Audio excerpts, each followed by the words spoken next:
হে WhatsApp guys, কেমন আছো সবাই? আশা করি সবাই খুব ভালো আছো। র্যান্ডম অ্যানিমেশনে আমরা গতকাল কিন্তু প্রাইমালের সিজন 1 এর 5টা এপিসোড দেখেছি। আজকে আমরা পরবর্তী 5টা এপিসোড দেখবো। এক্স্যাক্ট 5টা এপিসোড বললে ভুল হবে, মনে করো সিজন 1 কে আমরা 2 ভাগে দেখবো আর কি। তো যাই হোক, গতবার আমরা দেখেছিলাম যে স্পিয়ার এবং ফ্যাং এর সাথে ওই বন মানুষদের লড়াই হয় এবং সেই লড়াইয়ে ফ্যাং মারা যায়। আর আজকের এই পর্বটি সেখান থেকে শুরু হবে। তো ভিডিও স্টার্ট করার পূর্বে গতকাল যেহেতু বিজ্ঞাপন দেয়নি, আজকে একটু বিজ্ঞাপন দিতেই হবে। তোমরা বিজ্ঞাপনটা স্কিপ করে মূল ভিডিওতে চলে যাবে। বিজ্ঞাপন দেখার দরকার নেই, ডিসক্রিপশনের ড্রশনে ক্লিক করে মূল ভিডিওতে চলে যাও, ঠিক আছে? হ্যালো বন্ধুরা, আজ আমরা এমন একটি অ্যাপ সম্পর্কে তোমাদের বলতে চাই যে অ্যাপটির অফিসিয়াল পার্টনার হচ্ছে পিএসজি।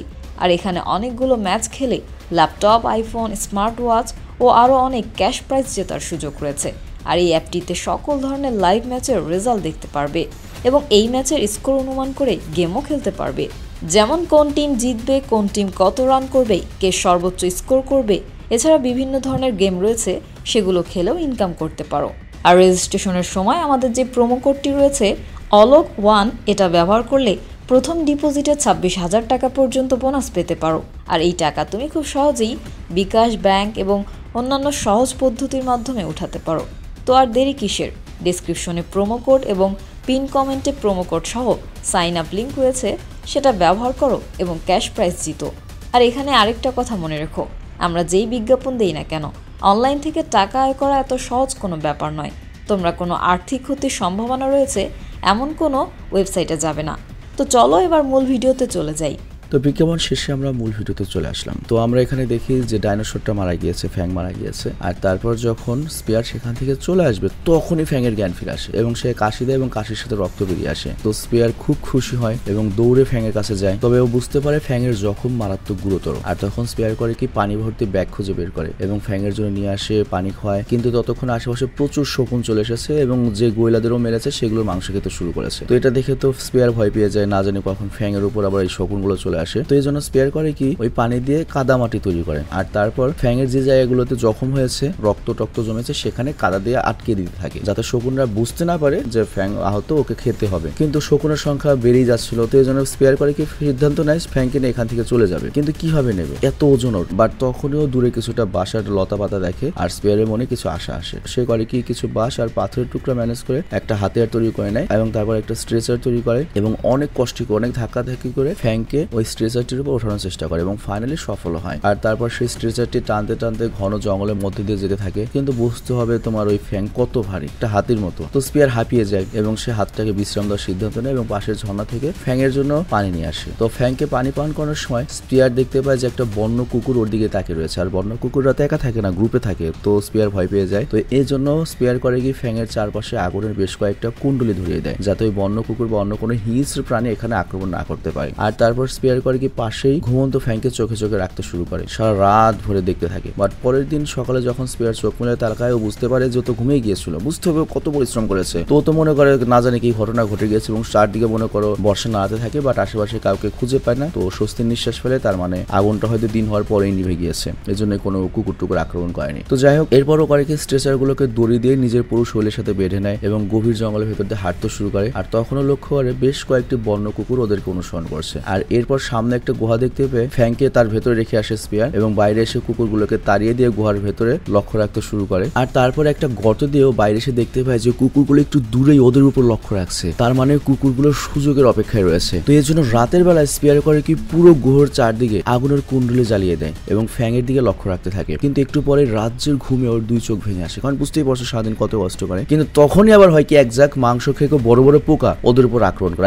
তোমাকে এটাকে ওই সময়ের ছাড় পোকা বলতে পারো। তো কিছু পোকা ফ্যাং এর উপরেও শরীরে চলে যায়, কিন্তু স্পিয়ার করে কি সেই পোকাগুলোকে ফেলে দেয় এবং বর্ষাতে যখন আঘাত করে বুঝতে পারে এগুলো শরীরের উপরের ভাগ কচ্ছপের আবরণের মতো, মানে অনেক শক্ত। তো এর জন্য স্পিয়ার করে কি সেগুলোকে উল্টো করে পেকে আঘাত করে এবং মেরে ফেলে। আর এখানে লক্ষ্য এই পোকার ভিতরে কিন্তু প্রচুর মাংস ছিল। তো সে করে কি পোকাগুলো বারবিকিউ করে এবং ফ্যাংকে খেতে দেয়, মানে খাদ্য ওদের কাছে চলে এসেছে, মানে হিতে বিপরীত হয়েছে। আর পরদিন সকালে ফ্যাংকে হালকা নাস্তা করে সে করে কি গুহার বাইরে আসে এবং বুঝতে পারে বন্য কুকুরের দলটি এখনো কোথাও যায়নি। তো এই জন্য স্পিয়ার করে কি বড় বড় পাথরের টুকরা দিয়ে গুহার সবগুলো প্রবেশদ্বার বন্ধ বন্ধ করে দেয় যাতে কোনো কুকুর ভেতরে ঢুকতে না পারে। তো সত্যি সত্যি স্পেয়ার যখন সেখান থেকে খাবার আনতে যায় তখন ওই কুকুরগুলো অনেক চেষ্টা করে ভেতরে ঢোকার, বাট ভেতরে ঢুকতে পারে না। আর এরপর যখন স্পেয়ার ফিরে আসে সে তো এই অবস্থা দেখে কুকুরগুলোর সাথে একা লড়াই করতে শুরু করে। আর ভেতর থেকে ফ্যাং ওটা বুঝতে পারছিল স্পেয়ার লড়াই করছে। আর তারপর স্পেয়ার যখন সেরে উঠতে পারে না তখন বুলেটের গতিতে গুহার ভেতরে প্রবেশ করে। আর স্পেয়ারের শোলে ক্ষত দেখে ফ্যাং তো রেগে যায় এবং ও উঠে দাঁড়ানোর চেষ্টা করে কুকুরের সাথে লড়াই করবে, বাট স্পেয়ার ওকে শান্ত করে এবং আবার শুয়ে দেয়। আর তারপর ওই পোকা ছিল যে গত রাতের শক্ত পোকা, সেগুলোকে হাতের মধ্যে নিয়ে শক্ত করে মনে করে একটা অস্ত্রের মতো বানায়। আর তারপর বাইরে গিয়ে ওই বন্য কুকুরগুলোকে শিক্ষা দিতে শুরু করে। তো শুরু হয়ে যায় মরণপর লড়াই, কিন্তু কুকুরগুলো তো অনেক, তো স্পেয়ার খুব একটা সুবিধা করে উঠতে পারছিল না। বাট ওই সময় ফ্যাং বাইরে চলে আসে দেয়াল ভেঙে চুরে এবং দুজনে মিলে পুরো কুকুরের দল শেষ করে দেয়, পুরো এলাকার রক্তে মনে করে ভেসে যায়। আর এরপর দৃশ্যের পরিবর্তন হয়, আমরা দেখি ব্রাকিওসাসের একটা দল, মানে ওই সময় বলতে পারো ওই সময়ের তৃণভোজী ডাইনোসর, সবচেয়ে নিরীহ ডাইনোসর, সবচেয়ে বড় ডাইনোসর, তারা জঙ্গলের ভেতর হাঁটতে হাঁটতে তারা মনুষ্যকে গাছ লতা পাতা খাচ্ছিল। তো হঠাৎ করে ওই সময় জঙ্গলের ভেতর থেকে একটা অদ্ভুত ধরনের ডাইনোসর হাজির হয়, যেটা সাইজে ছোট ছিল এবং দেখে জম্বি জম্বি লাগছে, এবং সেই ডাইনোসরটা ওদের ওখানে এসে পাগলামি করতে শুরু করে। কিন্তু এই ডাইনোসর গুলো ছিল অনেক বড় আকৃতির, ওরা ওকে পাত্তাই দেয় না। কিন্তু ওই অসুস্থ ডাইনোসরটা করে কি এই বড় আকৃতির ডাইনোসরের পায়ে কামড় বসিয়ে দেয়। কিন্তু তখন ওই ডাইনোসরটা করে কি একটা লাথি মেরে ওই ডাইনোসরটাকে উড়িয়ে দেয়। আর তারপর ওই ডাইনোসরটা দূরে গিয়ে মারা যায় বাড়ি খেয়ে। কিন্তু যে ডাইনোসরটাকে কামড় দিয়েছে সেই ডাইনোসরটা আস্তে আস্তে অসুস্থ হয়ে যেতে শুরু করে, ঠিক ওই ডাইনোসরটার মতোই। আর পানির কাছে ছুটে যায়, পেট ভর্তি পানি খায়, বাট তখনই রক্ত বমি হতে শুরু হয়। এবং ওই ডাইনোসরের অন্যান্য সঙ্গীরা চেয়ে দেখে যে ওই ডাইনোসরটির চোখ সাদা থেকে রক্তলাল হয়ে গিয়েছে এবং পাগলের মতো ছুটতে শুরু করে, অন্য সঙ্গীদের ডিম ভেঙে দেয় এবং অন্যদের উপর হিংস্রভাবে আক্রমণ করতে শুরু করে। মানে বিষয়টা বুঝিয়ে বলি, এগুলো তো নর্মালি তৃণভোজী ডাইনোসর, বাট এটা এখন মাংসাশী হয়ে গিয়েছে, রাক্ষসের মতো হয়ে গিয়েছে, লাইক জম্বি, মানে ইনফেক্টেড। এবং আমরা দেখি ওকে দেখে বাকি সব ডাইনোসররা পালাচ্ছে, বাট ও করছে কি সকল ডাইনোসরদের মেরে ফেলছে। তো এইরকম একটা সময় স্পেয়ার আর ফ্যাং সেই জঙ্গলের কাছে অবস্থিত হয় এবং চারপাশে তো বড় বড় মৃত ডাইনোসরদের অবস্থা দেখে ওরা তো হতভম্ব হয়ে যায় যে এত বড় বড় ডাইনোসর পালটিকে কে মারতে পারে এত জঘন্য ভাবে। আর তখনই ওদের অজান্তে পেছনে এসে দাঁড়ায় সেই ইনফেক্টেড ডাইনোসরটি এবং সে করে কি রক্ত হিম করে একটা গর্জন দেয়। আর এই গর্জন শুনে স্পেয়ার আর ফ্যাং তো ভয় পেয়ে যায়, জান নিয়ে পালাতে শুরু করে। কিন্তু ওই ডাইনোসরটিও ডালপালা ভেঙে ওদের পেছনে পেছনে পাগলের মতো ছুটতে থাকে। আর তখন স্পেয়ার করে কি ফ্যাং এর পিঠে চড়ে সেখান থেকে পালাতে শুরু করে। ফ্যাংও যত দ্রুত সম্ভব দৌড়াতে শুরু করে। আবার ওদিকে এই ডাইনোসরটি প্রায় ওদের ধরে ফেলবে, তখনই স্পেয়ার আর ফ্যাং অল্পের জন্য একটা পাহাড়ের গুহায় লুকাতে সমর্থ হয়। কিন্তু তারপর ওই ইনফেক্টেড ডাইনোসরটি চারদিকে ওদের খুঁজতে থাকে, কিন্তু কোথাও খুঁজে পায় না। আর তারপর সেখানে সেই ডাইনোসরটা ঘুমিয়ে পড়ে। কিন্তু এদিকে স্পেয়ারও যখন ঘুমিয়ে পড়ে সে একটা ভয়ঙ্কর স্বপ্ন দেখে ওই ডাইনোসরটাকে নিয়ে। আর ওই স্বপ্ন দেখে সে ঘুম থেকে লাফিয়ে ওঠে, আর লাফিয়ে উঠে সে গুহার নিচে ওই ডাইনোসরটাকে দেখতে পায় যে শুয়ে ঘুমাচ্ছে। আর ফ্যাং তখন ওর পাশে এসে দাঁড়ায়। আর স্পেয়ার তখন ফ্যাংকে জানায়, আমি বিশ্বাস করি তোমরা জানো কোনটা স্পেয়ার কোনটা ফ্যাং। স্পেয়ার হচ্ছে মানুষটি, ফ্যাং হচ্ছে তার পোষা ডাইনোসরটি। তো যাই হোক, স্পেয়ার তখন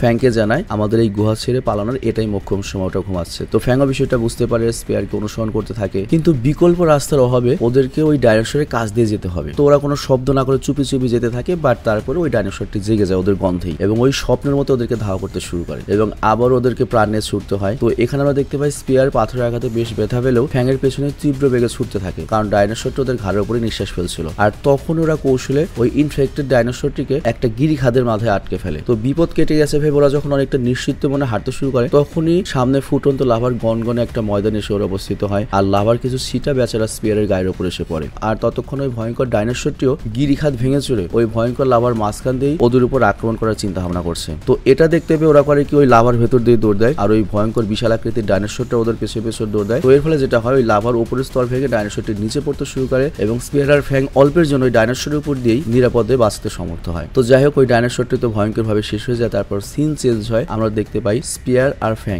গভীর জঙ্গলে একটা রহস্যজনক সবুজাব আলো দেখতে পায়। আর তখন যখন এগিয়ে যায়, স্পেয়ার দেখতে পায় পাথরের বড় টুকরা একটা সাংকেতিক চিহ্ন রয়েছে। তো ওটা ভালো করে ওরা দেখে। আর একটু দূরে যেতেই ওরা মানুষের একটা আজব দলকে দেখে, যাদের দেখে জাদুকর বা রিচুয়াল করছে এরকম মনে হচ্ছে। এবং তারা একটা মানুষকে উঁচু পাথরের সাথে বেঁধে রেখেছিল এবং যার শরীরে অদ্ভুত রকম সবুজ ট্যাটু ছিল এবং তাকে ঘিরে ওই রহস্যজনক সেই সবুজ আগুনটি জ্বলছে। তো যাই হোক, কিছুক্ষণের মধ্যে সেখানে একটা টেরোড্যাকটাইল বা ওই যে উড়ন্ত ডাইনোসর আসে, যে একটা মানুষকে নিয়ে এসে তার উপরে, এবং সে করে কি পাহাড়ের উপর ল্যান্ড করে। আর এখানে সবচেয়ে রহস্যজনক ব্যাপারটা হচ্ছে ওই ডাইনোসরের চোখের রং এবং ওই মানুষটার চোখের রং দুজনের রঙে সবুজ ছিল, যেটা খুবই অবাস্তব। তো যাই হোক, ওটা মানুষের মতো দেখতে হলো, ওটা পুরোপুরি মানুষ ছিল না। তো ওই মানুষের মতো দেখতে অদ্ভুত প্রাণীটি মাটিতে নামে এবং ওই বন্ধী মানুষটার কাছাকাছি এসে ধীরে ধীরে শিং বিশিষ্ট একটা কালো লম্বা মানুষের দেহতে রূপ ধারণ করে। আর এটার চোখ থেকে সবুজ একটা সাপ বেরিয়ে আসে এবং ওই মানুষটার মুখের ভেতরে ঢুকে পড়ে। আর তারপর আমরা দেখি ওই লোকটার শরীরে যে ট্যাটু করা হয়েছে সেটা তার পাকস্থলীতে গিয়ে জমা হয়। আর তারপর সেই রহস্যময় সবুজ আলোটি মানুষের মুখ দিয়ে বাইরে বেরিয়ে আসতে শুরু করে। আর এরপরে ওই মানুষটির প্রাণ শক্তি কমে যায়, মানে আস্তে আস্তে মানুষটির জীবন বেরিয়ে যায়, শুকিয়ে মরে যায়। আর এরপর ওই সাপটি অদ্ভুত প্রাণীর মুখ দিয়ে তার ভেতরে ঢুকে পড়ে এবং একটা শিশু বাচ্চাতে পরিণত হয়। আর আমরা দেখি একটা বাচ্চা জন্ম নিয়েছে এবং ওই বাচ্চাটাকে ওখানে যে মহিলা ছিল ওই মহিলার হাতে দেওয়া হয়। তো ওরা ওরা যখন ওগুলো করছিল তখন ওইখানে যে ডাইনোসরটা ছিল যেটা উঠতে পারে সেটা আবার স্পিয়ার এবং ফ্যাংকে পাথর আড়ালে দেখে ফেলে, আর ওই অদ্ভুত প্রাণীটা ওদের দেখে ফেলে। তো এটা দেখে ওরা করে কি ফ্যাং এবং স্পিয়ারকে তাড়া করে, আর ফ্যাং আর স্পিয়ারও দৌড় লাগায়। কিন্তু তখন ওই দলের যে জাদুকর মহিলা ছিল সে করে কি ফ্যাংকে জাদুটোনা করে বশ করে ফেলে, কিন্তু অন্যদিকে স্পিয়ার তখনও ছুটছিল। আর তখন সেই ডাইনি মহিলার নির্দেশে জাদুর প্রভাবে পড়ে ফ্যাং করে কি স্পিয়ারকে ধরে নিয়ে আসে, আর তারপর স্পিয়ারকে এবার বেঁধে রাখা হয় সেই উঁচু পাথরের সাথে। বাট ততক্ষণে সকাল হয়ে গিয়েছিল, আর স্পিয়ার যখন জেগে ওঠে সে বুঝতে পারে যে ওর ফ্যাংকে ওই ডাইনিরা কালো জাদু করে রেখেছে। আর সে রাজে চিৎকার করতে থাকে কারণ তার প্রিয় ফ্যাং তাকে এখন চিনতেই পারছে না। বাট স্পিয়ার যখন চিৎকার শুরু করে তখন স্পিয়ারের গলার আওয়াজে ফ্যাংয়ের উপর থেকে জাদুর স্পেল কেটে যেতে শুরু করে, কিন্তু তখন ওই মহিলাটি আবারও ফ্যাংয়ের উপর জাদুর স্পেল তৈরি করে। আর তারপরে মহিলার একটা কৌতূহল জায়গা যে একটা মানুষ আর ডাইনোসরের সম্পর্ক কিভাবে হতে পারে। তো কিভাবে এই সম্পর্কটা তৈরি হয়েছে এটা দেখার জন্য ওই ডাইনিটা করে কি একটা জাদুর পোর্টাল সৃষ্টি করে, যার সাহায্যে সে ফ্যাংয়ের অতীতে ফিরে যায়। সে ফ্যাংয়ের অতীতে গিয়ে দেখতে পায় যে ফ্যাংয়ের ডিম ফুটে বাচ্চা হয়েছে, তারপর কিভাবে স্পিয়ার ফ্যাংকে সাহায্য করেছে। আর তারপর ডাইনিটা জাদুর পোর্টাল থেকে বেরিয়ে এসে ফ্যাংকে জড়িয়ে ধরে সান্ত্বনা দেওয়ার চেষ্টা করে। আর এরপর সে স্পিয়ারের দিকে তাকায় এবং স্পিয়ারের অতীত দেখার সিদ্ধান্ত নেয়। আর তারপর ডাইনিটা স্পিয়ারের কোলে নিজের বাচ্চাকে আদর করতে দেখে, আর তারপর ডাইনোসরের হাতে পুরো পরিবারকে মারা যেতে দেখে। আর এরপর জাদুর পোর্টাল থেকে বেরিয়ে সে করে কি কোনো একটা জাদু করে, কি জাদু করে আমাদের বোঝানো হয় না, তবে সে বিষণ্ণ চোখে স্পিয়ারের দিকে তাকায় এবং ফ্যাংকে নিয়ে বাড়ি চলে যায়। তো বুঝতে পারছি আমরা এখানে ডাইনিটা হয়তো ভালো হতে পারে। তো ডাইনিটা ঘরে ফিরে তার বাচ্চার কথা মনে পড়ে, তার মনে পড়ে কিভাবে অদ্ভুত সিংওয়ালা প্রাণীটা তাকে ফুটফুটে একটা শিশু উপহার দিয়েছিল। আর তারপর ডাইনিটা যখন সে বাচ্চা মেয়েটিকে নিয়ে একটা ফুলের বাগানে খেলছিল হঠাৎ করে তার পা পিছলে যায় এবং বাচ্চাটি নিচে পড়ে মারা যায়। আর তারপর আমরা আবারও বর্তমান সময় ফিরে আসি এবং আমরা দেখতে পাই একটা বুড়ো মহিলা ডাইনিটির বাড়িতে এসে তাকে একটা পাত্র দেয়, যেটার মধ্যে সবুজ রঙের এক ধরনের পদার্থ ছিল যেটা ওই অনুষ্ঠানে ব্যবহার করা হয় বাচ্চা জন্ম দেওয়ার। তো যাই হোক ওই ডাইনিটা করে কি ফ্যাংকে নিয়ে স্পিয়ারের কাছে যায়। তো স্পিয়ার তখন রাগে গড়গড় করতে থাকে, কিন্তু ডাইনিটা তাতে কোনো কান্না দিয়ে স্পিয়ারের গায়ে সবুজ রংটা দিয়ে ট্যাটু আঁকাতে থাকে। আর তখনই হঠাৎ করে রঙিন একটা প্রজাপতি সেখানে উড়ে আসে এবং স্পিয়ারের গায়ে বসে, আর এটা দেখে জাদুকর মহিলাটি ভয় পেয়ে সেখান থেকে দৌড়ে চলে যায়। আর ওই রাতে আবার করে কি সেই উড়ন্ত ডাইনোসরটা সেখানে আসে এবং তার সাথে সেই অদ্ভুত প্রাণীটা আসে মানুষের মতো। তো আজকের বলি হতে যাচ্ছে স্পিয়ার এবং স্পিয়ারের শরীর থেকে নতুন একটা মানুষের জন্ম নেবে। তো ওই অদ্ভুত প্রাণীটা স্পিয়ারের কাছে যায়, আর ওইদিকে ডাইনি মহিলাটা করেছে কি চুপি চুপি সেই পাহাড়ের চূড়ায় ওঠে এবং একটা বর্ষা দিয়ে সেই ডাইনোসরটাকে মেরে ফেলে। আর ওই সময় ফ্যাংও ছুটে এসে স্পিয়ারকে মুক্ত করে দেয়, আর সেই সাথে ওই অদ্ভুত প্রাণীটার উপর আক্রমণ করার চেষ্টা করে। বাট অদ্ভুত প্রাণীটা তখনই একটা হিংস্র নেকড়েতে পরিণত হয় বিশাল আকৃতির এবং স্পিয়ারকে আক্রমণ করতে যায়। বাট তখন ওই ডাইনি বুড়িটা একটা বাজ পাখির রূপ ধারণ করে, মানে এই ডাইনিটা ভালো হয়ে গিয়েছে, সে এখন স্পিয়ারদের বাঁচাতে চায়। তো শুরু হয়ে যায় নেকড়ের সাথে লড়াই, আর স্পিয়ার তখন লাভ দিয়ে ফ্যাংয়ের পিঠে উঠে বসে, আর ডাইনিটা বলে ওদেরকে পালিয়ে যেতে। তো ফ্যাং ওরা পালিয়ে যায়, আর সেখানে আমরা দেখতে পাই নেকড়েটি বাজ পাখিকে কামড় দিলে ডাইনিটা আগের রূপে ফিরে আসে। আর তখন ওই ডাইনি মহিলাটি ঘুরে ফেলে দেয় এবং এরপর ওই ডাইনিটিকে নৃশংসভাবে হত্যা করে ওই নেকড়েটি। তো যাই হোক ওই ডাইনির কারণে ফ্যাং এবং স্পিয়ার আজকের মতো বেঁচে যায়, কিন্তু ওই ডাইনিটি ইচ্ছে করেই মারা গিয়েছে, কারণ ওই ডাইনিটা মারা যাওয়ার ফলে সে পরকালের জীবনে তার সেই সন্তানকে আবার ফিরে পেয়েছে এবং খুবই আনন্দিত সে। আর এরপর আবার মুভির সিন শিফট হয়, আমরা দেখতে পাই তা হলো বিশাল একটা বাঘ যে কিনা গভীর অরণ্যের মধ্যে দিয়ে হেঁটে যাচ্ছিল, কিন্তু হঠাৎ করে অদ্ভুত একটা প্রাণী ওই বাঘটা দেখতে পায় এবং চাপা গর্জন করতে শুরু করে, কিন্তু ওই প্রাণীটি উল্টো বাঘকে আক্রমণ করে। কি হয় আমাদের দেখানো হয় না। আর অন্যদিকে স্পিয়ার আর ফ্যাং যখন আগুনের ধারে বসেছিল তারা একটা রহস্যময় শব্দ শুনতে পায়, আর এই ধরনের প্রাণীর শব্দ এর আগে তারা কখনোই শোয়নি। তো পরদিন সকালে জঙ্গলের মধ্যে দিয়ে হেঁটে যাওয়ার সময় তারা গত রাতের ওই বাঘটির ছিন্ন ভিন্ন শরীরটা দেখতে পায়। তো এই দৃশ্য দেখে তোরা ভয় পেয়ে যায় যে বাঘকে কোন প্রাণী এরকম ভাবে মারতে পারে। তো ফ্যাং ওই মৃতদেহটা থেকে ভেসে আসা গন্ধে বিরক্ত হয়ে যায়, চিৎকার করতে শুরু করে। আর তারপর তারা আবারও ঘন অরণ্যের দিকে চলতে শুরু করে এবং একসময় সূর্য অস্ত যায়। আর ওই রাতে এই গন্ডারের মতো দেখতে এক ধরনের যে ডাইনোসর ছিল সেগুলোর এক পাল সেখান দিয়ে যাচ্ছিল, বাট অতর্কিত ওদের উপর সেই রহস্যময় প্রাণীটা হামলা চালায় এবং কয়েকটাকে মেরেও ফেলে। তো ওখানে অনেক হুলস্থুল বেড়ে যায়, অনেক চিৎকার চেঁচামেচি। তো স্পিয়ার যখন এটা শুনতে পায় সে করে কি বর্ষা হাতে নিয়ে উত্তেজিত হয়ে পড়ে এবং সিদ্ধান্ত নেয় সেখানেতে যাবে। বাট ফ্যাং তখন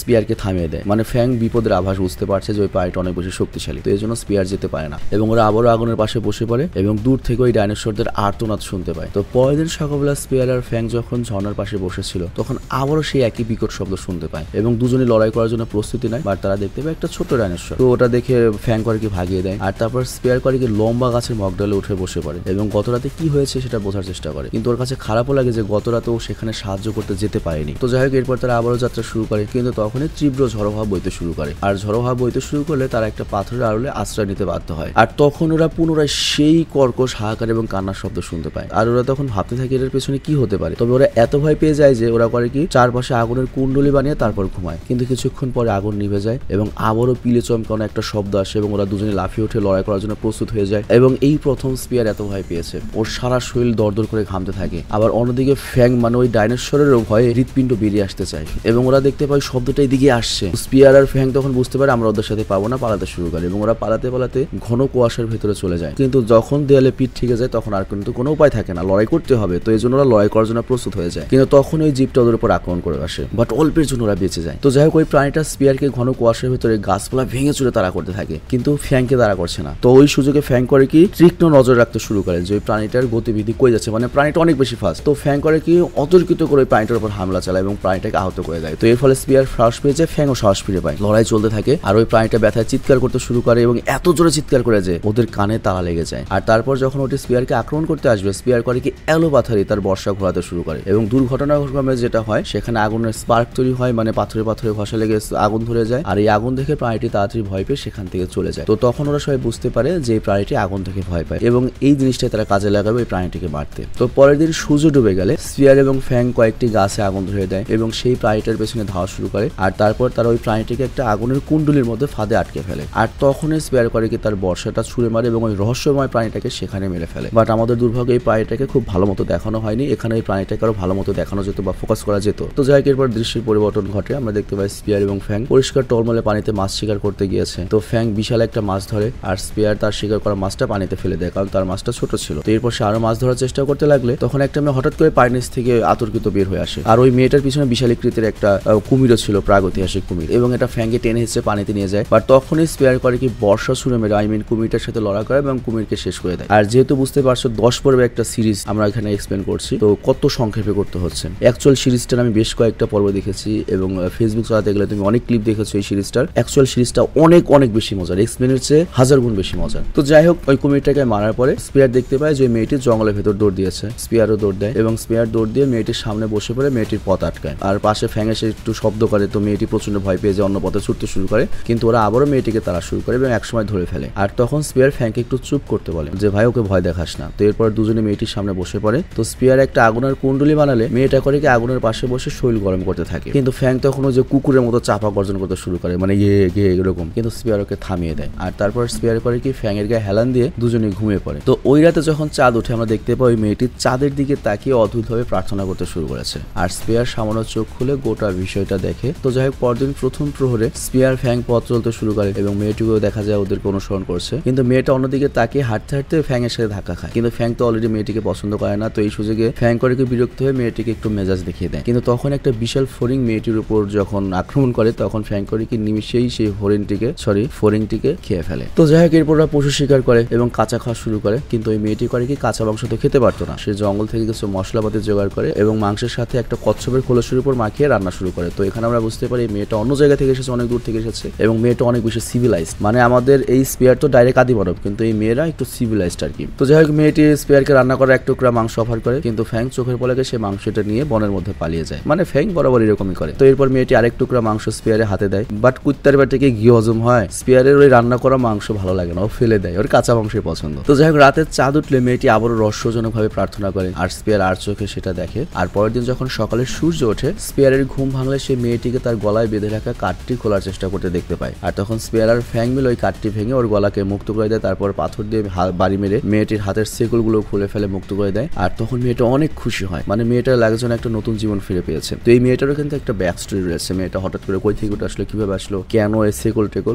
এটা আমরা সামনের ভিডিওতে জানতে পারবো। তো যাই এরপর স্পিয়ার মেয়েটির দিকে তাকিয়ে নিজের নাম বলে যে আমার নাম হচ্ছে মীরা, কিন্তু স্পিয়ার এমন ভাব দেখায় আমি গুণী নাই, মেয়েটা আমার কাছে বেল নাই। তবে যাই হোক মীরা করে কি কাঠখড় জোগাড় করতে করতে ওদের অনুসরণ করতে থাকে। আর তারপর স্পিয়ার আর ফ্যাং বড় একটি প্রাণীর পিছনে, কিন্তু স্পিয়ার ওই প্রাণীটিকে লক্ষ্যভেদ করতে ব্যর্থ হয়, কিন্তু মীরা করে কি তীর ধনুক দিয়ে সেই প্রাণীটিকে ধরাশায়ী করে ফেলে। তো এখানে আমরা আবারও বুঝতে পারি যে মীরা ওদের চেয়ে মডার্ন একটা সোসাইটি থেকে এসেছে, কিন্তু মীরার এই তীর দেখে স্পিয়ার এবং ফ্যাং দুজনের চোখে ছানা বড়া হয়ে যায়। তো যাই হোক এরপর মীরা চামড়া ছেলে বারবিকিউ করে এবং মীরা আবারও স্পিয়ারের সাথে কথা বলার চেষ্টা করে, বাট স্পিয়ার তো মীরার কোনো ভাষা বুঝতো না। মনে করো এখানে স্পিয়ার ডাইরেক্ট বন মানুষ, কিন্তু মীরা মনে করো একটা হাই সোসাইটি। তো যাই হোক এরপর মীরা মাটিতে বসে একে একে স্পিয়ারকে আর্ট করে বোঝানোর চেষ্টা করে যে কিভাবে ওরা একটা গ্রামে বসবাস করতো, কিছু মানুষ জোর করে ওদেরকে দাস বানিয়েছে এবং সিংওয়ালা মানুষের মতো দেখতে কিছু মানুষ এসে ওদেরকে আক্রমণ করেছিল আর তারপর ওকে ধরে নিয়ে যাচ্ছিল, তারপর মীরা সেখান থেকে পালিয়েছে। তো তারপর স্পিয়ার কিছু বুঝতে পেরেছে কিনা এটা আমরা নিশ্চিত নই। আর এখানে ফ্যাংয়ের পিঠে স্পিয়ার এবং মীরা দুজনকে আমরা দেখি। তো রাস্তার মধ্যে পাথরের বিশাল একটা স্তূপ পড়েছিল, তো ফ্যাং ওটার পার হতে ভয় পাচ্ছিল। তো মীরা তখন বনের ভেতরে যায় এবং ফ্যাংয়ের জন্য মিষ্টি মিষ্টি কিছু বড় পোকা নিয়ে আসে। তো পোকার লোভ দেখিয়ে ফ্যাংকে শেষ পর্যন্ত ওই রাস্তাটা পার করায়, মানে এখানে মীরার সাথে ফ্যাংয়ের বন্ধুত্ব হচ্ছে। আর সেদিন রাত হয়ে আসলে ওরা করে কি অন্যদিনের মতো আগুনের পাশে বসে থাকে।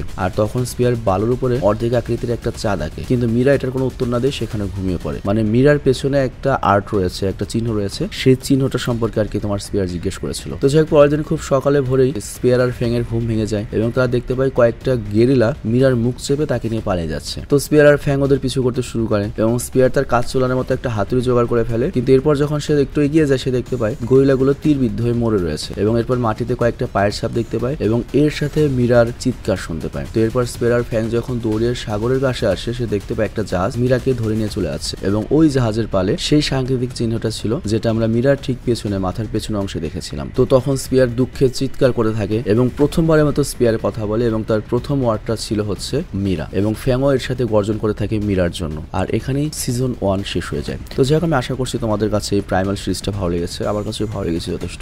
তো আজকে আমরা সিজন 1 শেষ করলাম, কালকের ভিডিওতে আমরা সিজন 2 পুরো শেষ করে ফেলবো। তো আমি আজকের মতো বিদায় নিচ্ছি এবং মাঝে মাঝে আমরা র্যান্ডম অ্যানিমেশনে জাপানিজ অ্যানিমের সাথে সাথে পুরো ওয়ার্ল্ডের বিভিন্ন এনিমে সিনেমা দেখানোর সুযোগ করবো, তোমাদের পরিচয় করে দেবো। আরেকটা কথা বলি, প্রাইমাল বাদেও কিন্তু আরো বেশ কয়েকটা হলিউড এরকম এনিমে সিরিজ রয়েছে যেগুলো সেই মজার। তো আমি খুঁজে খুঁজে বের করে মাঝে মাঝে তোমাদের জন্য এগুলো নিয়ে আসবো। তো আমি বিদায় নিচ্ছি, ভালো থেকো, সুস্থ থেকো, টেক কেয়ার, আল্লাহ হাফেজ।